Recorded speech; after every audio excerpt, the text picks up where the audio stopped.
इकडं लेस करतो ते तिकडं काय करायचे ॲड.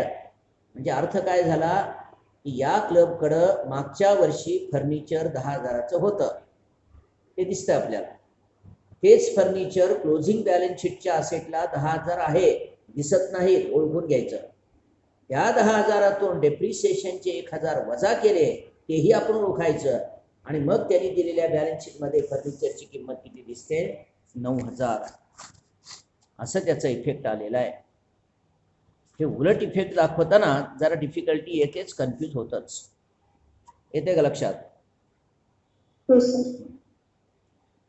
रेंट संबंधी काय इन्फॉर्मेशन आहे का बघा?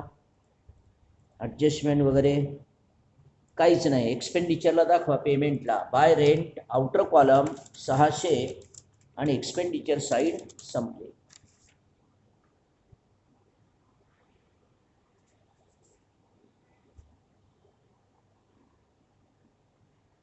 आता इन्कमकडे या. सगळ्यात महत्त्वाचा अकाउंट सबस्क्रिप्शन 17,320 ही अमाऊंट आधी रिसीटला दाखवा. To subscription inner column 17,320.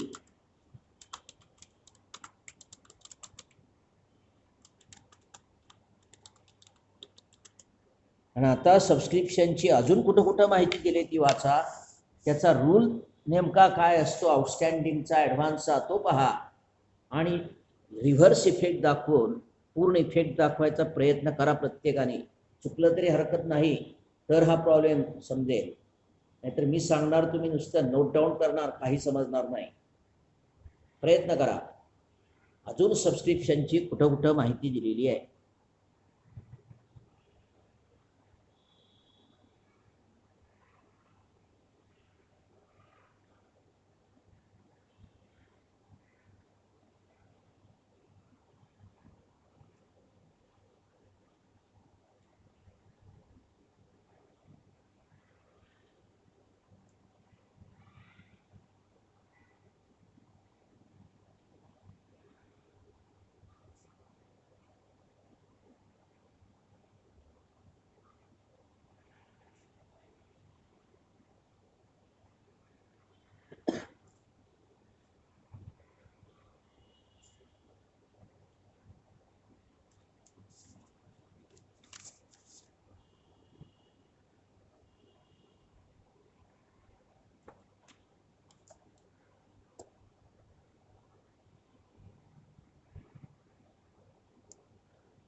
थोडाफार विचार केला असेल तर एकेका पॉईंटकडे जाऊ आपण.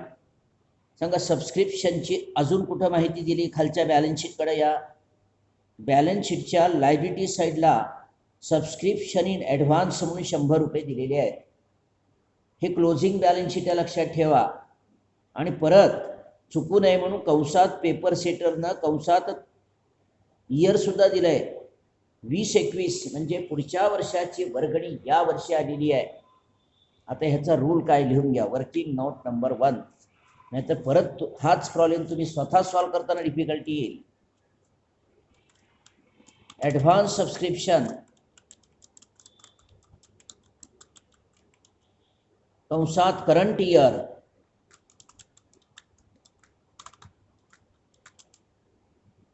बरोबर लेस. रूल लक्षात ठेवा, लेस. आणि खाली ॲडव्हान्स सबस्क्रिप्शन 2 नंबरच्या खालीच A B. Advance subscription last year add. हा रूल कधी रिसीट्स अँड पेमेंट्स वरून इन्कम अँड एक्सपेंडिचर करताना हा रूल पक्का लक्षात पाहिजे. आता पुढे लिहा, त्या वरच्या लेसच्या पुढे लिहा इज इक्वल टू ॲड. आता उलट करायचं आणि ॲड असतं ते लेस. आता हे कशात बसतंय बघा. या वर्षाचं करंट इयरचं ॲडव्हान्स आहे म्हणजे रूल प्रमाणे काय व्हायला पाहिजे, लेस. पण इथं काय करायचं, add. Add advance current year, add advance current year 100. Inner कॉलमलाच बेरीज करा.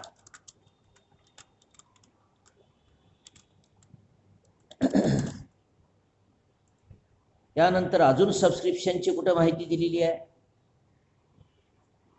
असेट सडले आहे पहा. सबस्क्रिप्शन आउटस्टँडिंग 19-20 म्हणजे या वर्षाचं 700. Working note number 2. Outstanding subscription current year बरोबर ॲड. परत खाली आउटस्टँडिंग सबस्क्रिप्शन लास्ट इयर लेस. हा बेसिक रूल. त्याचा उलट रूल लिहा, लेस आणि ॲड बरोबर लेस बरोबर ॲड.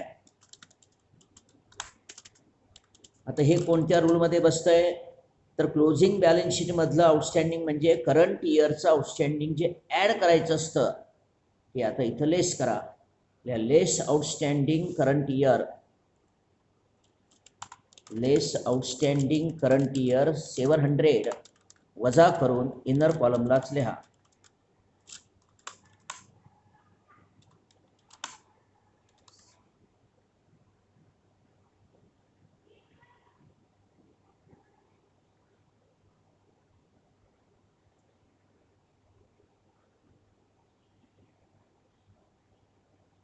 इथपर्यंत लक्षात आलं का पहा.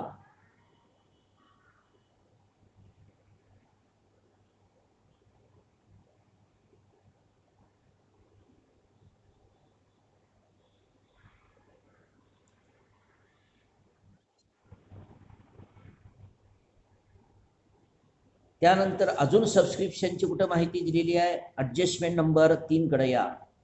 सबस्क्रिप्शन आउटस्टँडिंग 18-19 म्हणजे मागच्या वर्षाचं 800 रुपये आहे. वर्किंग नोटकडे या. परत लिहायची गरज नाही. रूल कोणता आहे बघून घ्या. आउटस्टँडिंग लास्ट इयरचं रूल प्रमाणे काय करावं लागतं, लेस. मग इथं काय करायचं, ॲड. परत लिहू नका, फक्त रूल वाचून घ्या. आउटस्टँडिंग लिहिलेलं आहेच, 18-19चं 800 आहे म्हणजे हे रूल प्रमाणे लेस असतं. पण इन्कम अँड एक्सपेंडिचर वरून आरपी आपण बनवत असल्यामुळं ॲड करा. Add outstanding last year 800 inner कॉलमलाच बेरीज करा.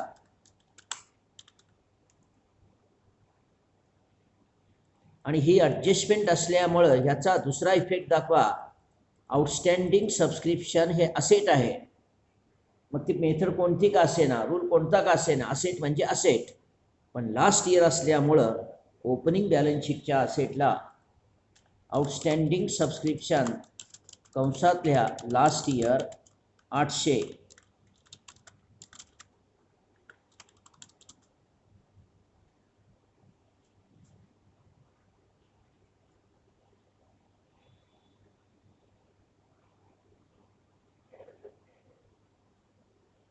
झालं इथपर्यंत. अजून 3 नंबरचा पुढचा भाग वाचा. अँड फॉर 19-20 700 सांगा याचा इफेक्ट काय दाखवणार. हे या वर्षाचं आउटस्टँडिंग आहे. प्रयत्न करा, विचार करा, फक्त दाखवू नका.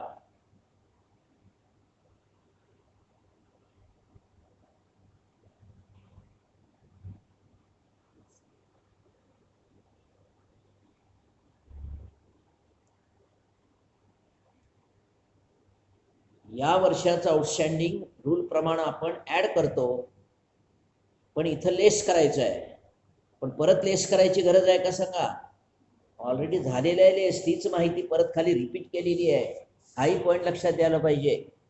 त्यामुळे त्या 700चा राऊंड करा, त्याचा इफेक्ट दाखवायची गरज नाही. एक इफेक्ट आपण ऑलरेडी दाखवलेला आहे आणि क्लोजिंग बॅलन्स शीटच्या असेटला त्यांनी 700 रुपये सुद्धा घेतलेले आहेत. त्या आता परत त्या 700चा इफेक्ट दाखवायची गरज नाही. हे मुद्दाम फसवण्यासाठी एका वेळेस देतात. आता सबस्क्रिप्शन कुठं कुठं आहे सगळं टिक करून टाका.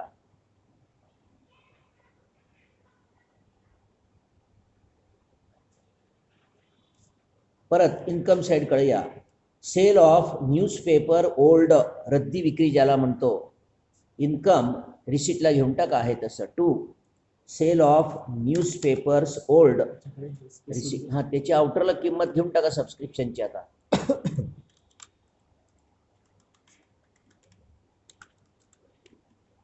सर अजून एक कुठं आहे? हां अजून एक आहे बा. सबस्क्रिप्शन 4 नंबर वाचा. सबस्क्रिप्शन रिसिव्ड इन ॲडव्हान्स 18-19 म्हणजे मागच्या वर्षाचं 200 आणि या वर्षाचं 100.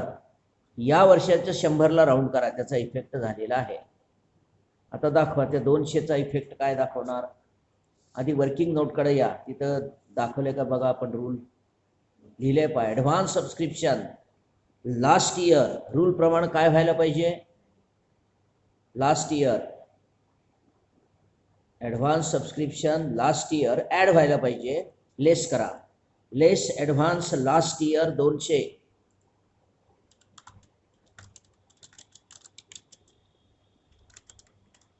आता आउटरला किंमत लिहा. ते 100 रुपये ऑलरेडी आलेले आहेत. ते 700 प्रमाणे 100 मुद्दाम रिपीट केलेला आहे.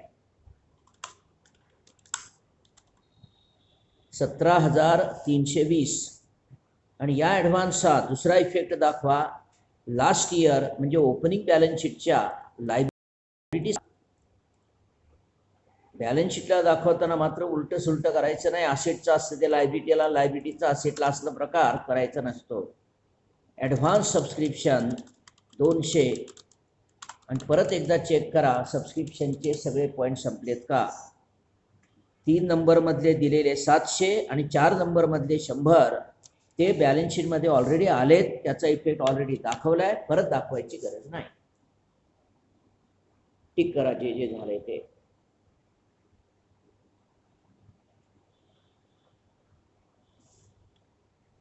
झालं का इथपर्यंत. आता इन्कमकडे या.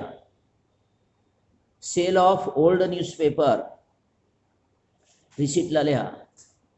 टू सेल ऑफ न्यूजपेपर्स कंसात ओल्ड म्हणजे रद्दी विक्रीची रक्कम. आउटर कॉलम 260 कारण का खाली ॲडजस्टमेंट वगैरे काही नाही. लेक्चर्स 1500 लेक्चर्सच्या थ्रू मिळालेले पैसे इथंच. 2 लेक्चर्स परत काय ॲडजस्टमेंट नाही. 1500 आउटर कॉलम.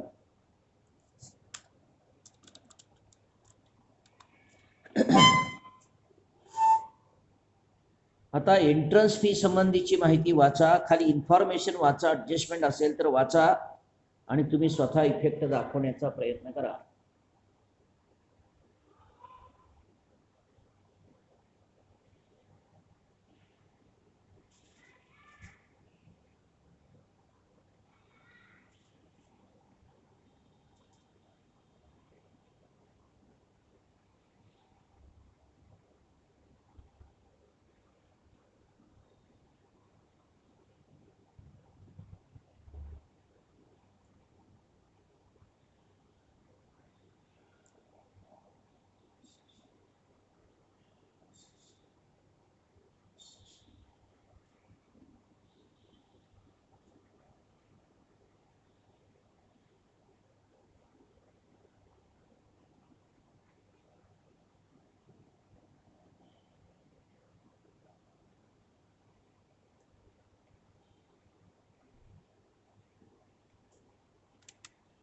पाहता ह्याचा इफेक्ट कसा येतो.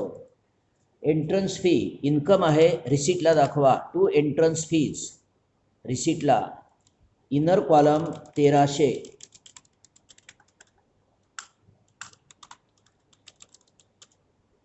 त्या 1300ला टिक करा. त्यानंतर त्या एंट्रन्स फीची खाली ॲडजस्टमेंट सांगितली पहा 2 नंबरमध्ये 1/2 of the entrance fee has been capitalised by transfer to general fund. परत एक 2 मिनिटं वेळ देतो, विचार करा, इफेक्ट दाखवायचा प्रयत्न करा. विचार करा, फक्त दाखवू नका, कारण हमखास मिस्टेक होण्यासारखंच आहे. मुद्दाम अत्यंत सावकाश घेतो कारण प्रॉब्लेम कॉम्प्लिकेटेड आहे, मिस्टेक होण्यासारखा आहे.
आता पहा, मी सांगतो आणि तुम्ही विचार करून सांगा ते बरोबर आहे का. एंट्रन्स फी हाफ रक्कम त्यांनी कॅपिटलाइज करा म्हणून सांगितलेली आहे, बरोबर आहे. एंट्रन्स फीची रक्कम दिली किती त्यांनी, तर 1300. आता मी काय करतो पहा, 1300च्या हाफ म्हणजे किती होणार, बेसख्ख 12, 650. 650 रूल प्रमाणे आपण काय करतो, कॅपिटलाइज करा म्हणजे काय करतो, लेस करतो आणि फंडात ॲड करतो. आता इथं लेसच्या ऐवजी काय करायचं, ॲड. तर टू एंट्रन्स फी मध्ये ॲड कॅपिटलाइज्ड. तर हे ॲड कॅपिटलाइज्ड इथपर्यंत बऱ्याच विद्यार्थ्यांच्या लक्षात आलं असेल, पण एक अडथळा पार केला की ह्या प्रॉब्लेम मध्ये दुसऱ्या अडथळ्यामध्ये तुम्ही बरोबर सापळ्यात सापडता. हाफ याचा अर्थ 1300च्या हाफ आणि 6.5चे ऍड केलं की चुकलं. सांगा ऍड किती करायचे. हाफ तर म्हटलेले आहे त्यांनी, 1300 तर दिलेलेच आहेत, त्याच्या निम्मत तर 650 येतं.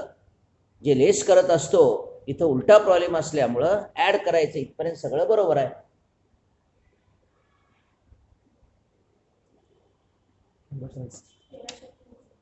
तर 1300च ऍड करायचे आहे. 1300च्या हाफ ऍड केलं की प्रॉब्लेम गडबडला.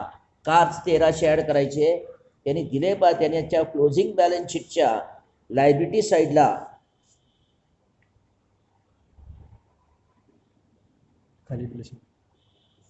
ऍड एंट्रन्स फी दिले पा. ऍड एंट्रन्स फी म्हणजे कॅपिटलाइज केलेली फी 1300 आहे. 1300च ऍड करायचे म्हणजे आउटरला किती येणार, 2600. म्हणजे एंट्रन्स फी 2600 आलेली असते, त्यातली 1300 निम्मी वजा करून निम्मी कॅपिटलाइज केली आणि निम्मी इन्कम म्हणून दाखवली, असं त्याचा अर्थ आहे. इथं निम्म म्हणजे 650 केलं की चुकलं. सांगा या 1300चा दुसरा इफेक्ट कुठं दाखवणार, विचार करून सांगा.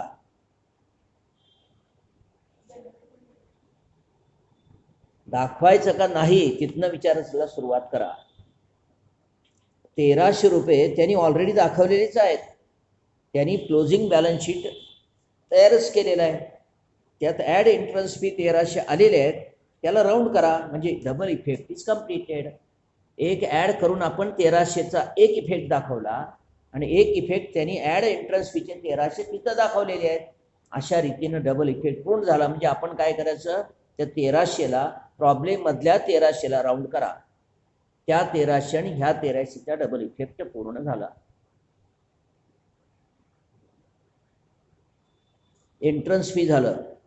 मिसलेनियस इन्कम रिसिप्टला दाखवा. टू मिसलेनियस इन्कम म्हणजे सन्ड्री इन्कम आउटर कॉलम 400,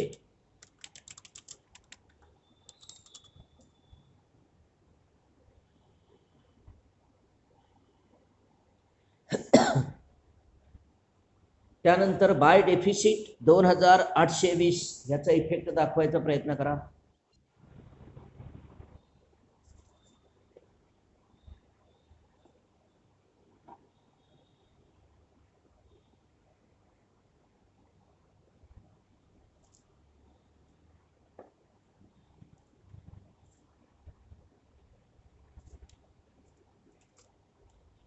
आता पहा, डेफिसिट दोन ठिकाणी इथं ऑलरेडी प्रॉब्लेममध्ये आलेला आहे. एक, त्यांनी दिलेल्या इन्कम एक्सपेंडिचरच्या क्रेडिटला बाय डेफिसिट 2820 आणि त्यांनी दिलेल्या क्लोजिंग बॅलन्स शीटच्या लायबिलिटी साईडला लेस डेफिसिट 2820 कंसात दिलाय. तर ते 2820 प्रॉब्लेममध्येच डबल इफेक्टमुळं पूर्ण झाल्यामुळं त्याला टिक करा, सोडून द्या, आपण इफेक्ट दाखवायचा नाही. या पद्धतीनं इन्कम अँड एक्सपेंडिचरचं त्याच्याशी रिलेटेड ॲडजस्टमेंट सकट पूर्ण इफेक्ट संपला. इथपर्यंत झालंय का पहा सर्वांचा आधी.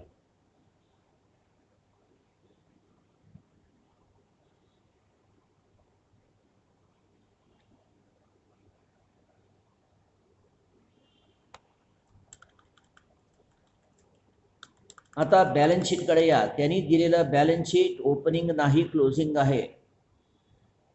त्याच्या लायबिलिटी साईडकडे या. आता त्या लायबिलिटी साईडमध्ये काय काय शिल्लक राहिले पण काय काय झालंय ते पहा. ॲडव्हान्स सबस्क्रिप्शनचे 100 रुपये झालेले आहेत.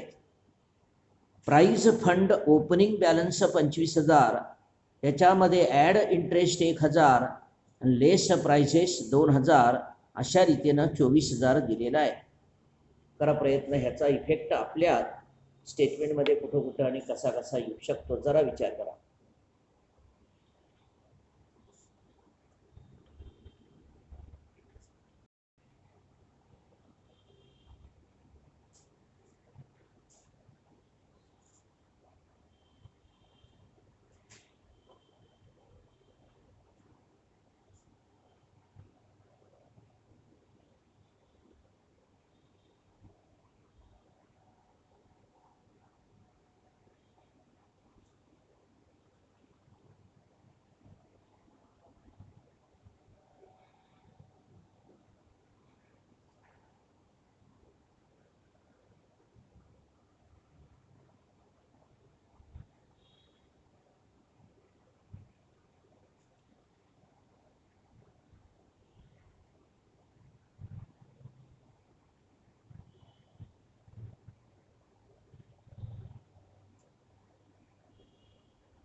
आता प्राइस फंड तो आधी दिलेला आहे. Opening balance 25,000.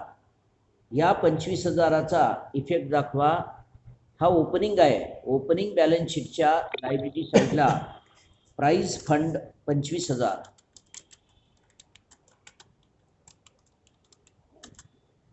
त्यानंतर त्या फंडावरचं इंटरेस्ट ह्याच्यामध्ये ॲड केलेलं आहे. याचा अर्थ काय, व्याजाचे 1,000 रुपये आपल्याला आलेले आहेत ते दाखवा. रिसीट अँड पेमेंटच्या रिसीटला to interest on prize fund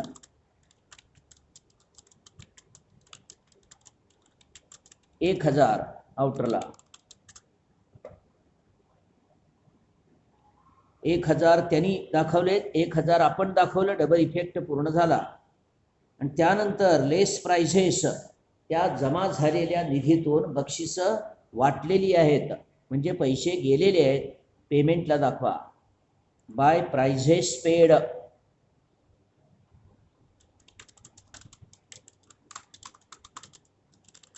2,000 outer column. अशा रीतीनं इफेक्ट पूर्ण झाला. इनर कॉलमच्या सगळ्या व्हॅल्यूचे इफेक्ट दाखवल्यामुळं त्या 24,000चा परत इफेक्ट दाखवायची गरज नाही.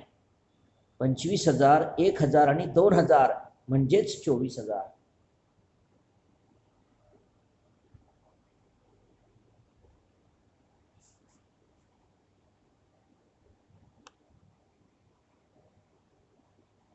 झालं इथपर्यंत. त्यानंतर आता लायबिलिटी साईडला अजून काय शिल्लक आहे? General fund. जनरल फंड म्हणजे ज्याला आपण कॅपिटल फंड म्हणतो त्यालाच जनरल फंड म्हटलेला आहे. त्यातले 2820 झालेले आहेत, 1300 झालेले आहेत, फक्त 56,420 राहिलेले आहेत. ते ओपनिंग आहेत. या ओपनिंग बॅलन्स शीटच्या लायबिलिटी साईडला जनरल फंड म्हणजेच कंसातल्या कॅपिटल फंड, आउटर कॉलम 56,420. एक इफेक्ट त्यांनी दाखवला, एक इफेक्ट आपण दाखवला, डबल इफेक्ट पूर्ण झालेला आहे. डेफिसिट झालेलंच आहे, ॲड एंट्रन्स फी झालेला आहे. त्यामुळं आउटर कॉलमच्या 54,900चा वेगळा इफेक्ट दाखवायची गरज नाही. या पद्धतीनं लायबिलिटी साईड संपली.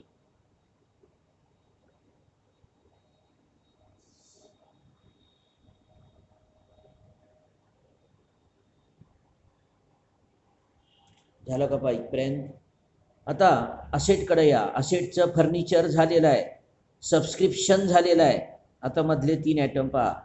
ग्राउंड अँड बिल्डिंग 47,000, त्याची इतर कुठेही माहिती नाही. ते असेट आहे तसं ओपनिंग बॅलन्स शीटला दाखवा. Ground and building 47,000.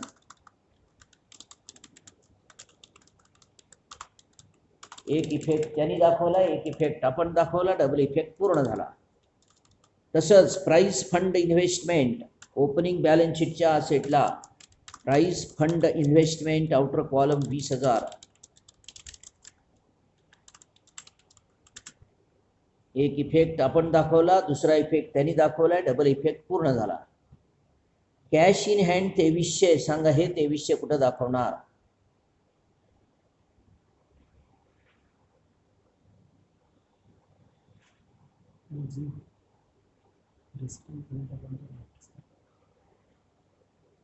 तर दिलेलं बॅलन्स शीट क्लोजिंग आहे, म्हणजे हा क्लोजिंग कॅश बॅलन्स आहे. म्हणून रिसीट अँड पेमेंटच्या पेमेंटला एकदम शेवटी बाय बॅलन्स कॅरीड डाऊन, त्याच्या पुढं आउटर कॉलमला 2,300. 2300 त्यांनी दाखवले, 2300 आपण रेकॉर्ड केले, डबल इफेक्ट पूर्ण झाला. बॅलन्स शीटमधल्या सर्व व्हॅल्यूंचा इफेक्ट संपला. आता परत एकदा खालच्या ॲडजस्टमेंट बघून घ्या, काय शिल्लक राहिले का. 1 नंबर झालेला आहे, 2, 3, 4 सगळं झालेलं आहे. आता ओपनिंग बॅलन्स शीटची टोटल घ्या. ज्या अर्थी कॅपिटल फंड दिलेला आहे त्या अर्थी टॅली होईल.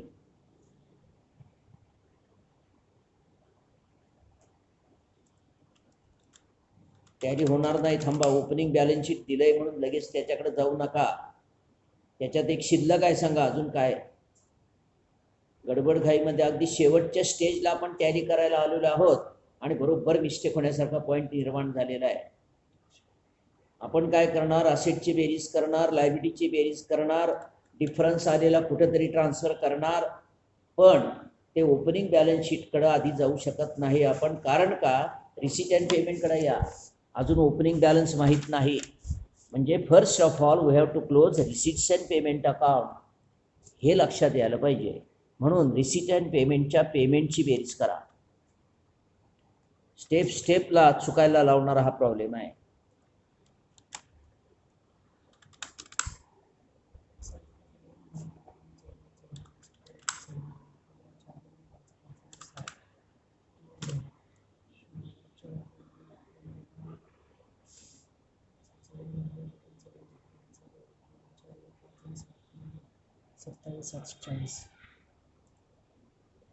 पेमेंटची टोटल 27,740.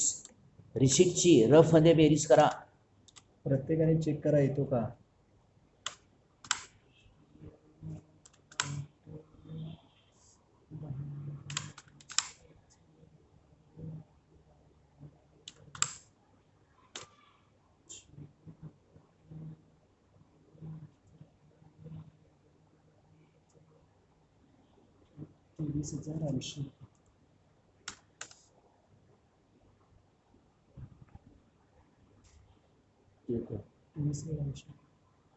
डेबिटची टोटल 23,080 येते का पहा. माताल्या टू बॅलन्स ब्रॉड डाऊनच्या कंसात लिहा. 27,740 वजा 23,000. 23,080. इथं नको. हा वर लिहायचं कंसात. गडबड घाईत ओपनिंग बॅलन्स शीट पहिल्यांदा आहे म्हणून पहिल्यांदा ते क्लोज करायला गेलात तर शेवटच्या स्टेपला आलेला प्रॉब्लेम चुकून बसेल. किती येतो डिफरन्स पहा.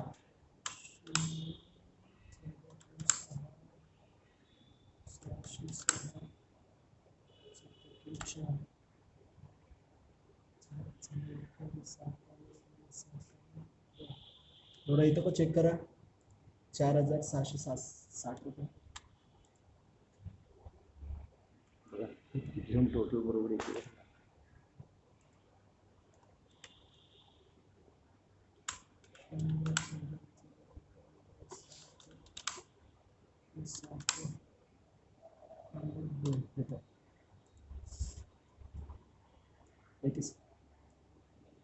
येतं का बा 4,660.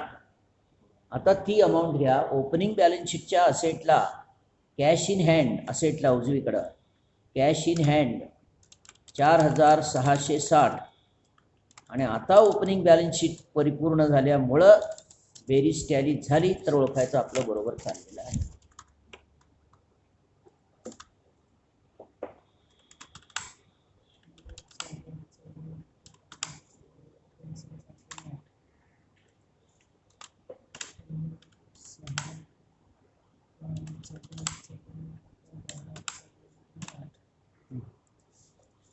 येतं का 82,460 असं हे सोल्युशन येतं. हे प्रॉब्लेम स्वतंत्रपणे स्वतः सॉल्व करणं ही आवश्यक आहे. त्यानंतर जे विद्यार्थी आता मेच्या परीक्षेला बसणार असतील त्यांच्यासाठी महत्त्वाची सूचना. तुम्हाला जे मॉड्यूल आलेलं आहे आता टॉपिक सगळे जवळजवळ संपलेले आहेत. जे 2 मायनर टॉपिक शिल्लक आहेत ते काय एका एक्स्ट्रा पिरियडमध्ये मी संपून टाकतो. ते काय फार महत्त्वाचे नाहीत आणि अवघडही नाहीत. अर्थात ते घेतले जातीलच पण जे जे झाले त्याचं मॉड्यूलमधले तुम्ही स्वतः सॉल्व करा आणि त्यातले काही अवघड अडलेले प्रॉब्लेम असतील तर घेऊन या ते आपण सॉल्व करू. आता काय आपल्याला टेस्ट आणि रिव्हिजन भरपूर घ्यायची आहे. झालं का इथपर्यंत. त्यानंतर आज तुम्हाला 2 प्रॉब्लेम दिले आहेत. एक रिसीट अँड पेमेंटचा प्रॉब्लेम दिलेला आहे आणि एक inventory valuation LIFO FIFO weighted. तर ते तुम्ही स्वतः सॉल्व करा घरीच समोर घड्याळ ठेवून आणि त्यानंतर नेक्स्ट पिरियडला मी ज्यावेळेस सॉल्व करून दाखवतो त्यावेळेस तुमचा ॲन्सर तुम्हीच कम्पेअर करा आणि आपलं कुठपर्यंत परफॉर्मन्स झालं आहे ते तुम्हाला समजेल. पण स्वतः सॉल्व करणं आवश्यक आहे. 2 प्रॉब्लेम दिलेत पहा. मिळालेत का सगळ्यांना. कुठले सकाळी दिले. नॉट फॉर प्रॉफिट ऑर्गनायझेशन म्हणजे रिसीट अँड पेमेंटचा एक प्रॉब्लेम आहे आणि एक इन्व्हेंटरी व्हॅल्युएशनचा प्रॉब्लेम असे 2 दिलेले आहेत. तर ती टेस्ट तुम्ही स्वतःच घेतली असं का म्हणजे ॲज्युम करा आणि मग मी सॉल्व करताना तुम्ही कम्पेअर करा की आपलं कुठपर्यंत बरोबर आलं होतं कुठं चुकलेलं आहे. झालं का बा इथपर्यंत.